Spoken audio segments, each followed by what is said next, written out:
Hello everybody and welcome to Uprising 144K. I'm Hydrogen Man. Let's talk about how to measure for hydrogen today.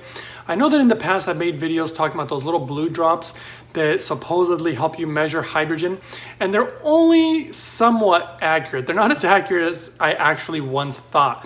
Apparently not only the size of the drop affects it, but it can also interact with other things within the water. There's also things like these digital meters. Those things don't even measure hydrogen at all. They're actually measuring ORP. And that's actually a really big problem because there's a lot of things that can throw off ORP, and you can manipulate ORP in all sorts of different ways. And then it creates this algorithm, and then it gives you what supposedly it thinks as far as the amount of hydrogen that it's creating. It's really not the best way to go. Upon researching the subject more deeply, this is what I found. It's a lot more complex to measure hydrogen than I once thought. Basically, there's two different types of machines. There's one rather expensive machine that measures hydrogen, dissolved hydrogen within water. So that's one of the type of ways to do it. These machines are expensive. They actually require a lot of calibration. I believe it's like every couple days or every week or something. They require a lot of maintenance. It's not really realistic for any of normal people like us probably to own something like this. So it's really not the best way to go. And again, just too expensive to own a machine like that. They're actually more expensive than the hydrogen machine itself. Then you have even more expensive equipment, which actually can measure the hydrogen gas, like the kind of stuff that you would do for inhalation. Those machines are so expensive that typically they're rented from like some large university or something of that nature. Now, here's one really important thing that I've been noticing, and I think it's important for everybody out there to know about, is these numbers that people are giving, like as far as different machines out there, as far as inhalation, like the amount of hydrogen gas that you're getting. The reason that it's really a problem is because some of these numbers are like super inflated. And a lot of the stuff that I've been discovering is that they measure them from where they come out right out of the machine. But when the machine goes through a tube, literally like every inch will give you a different measurement because hydrogen gas is constantly leaving. So this is actually something I learned when I was researching all sorts of different machines and hydrogen inhalation machines. And one of the really interesting things that I found out actually was my favorite machine, the Hydrofix. So this particular unit is they're the first company and only company that's ever done this. They actually will test every single machine they make. That's nuts. In fact, that's super time consuming. Apparently it's pretty expensive. I can only imagine how much work it would be to do something like this.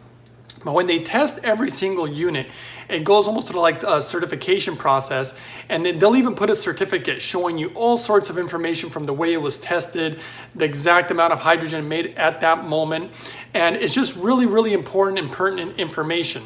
And so this is, if anybody ever gets a machine like this, especially the ones that are being released now, the latest ones, look for that because they'll give you all sorts of information that's really pretty cool, even down to, I believe, the serial number of the actual machine. I know the first ones they came out, all the machines have always been tested, but the first ones that came out, they didn't actually come with a certification, even though they were tested and they were made sure that they were making the right amount of hydrogen. That's actually the reason why I like the machine so much, is because they're very specific about the amounts of hydrogen that it's making, both for the water and also for the inhalation.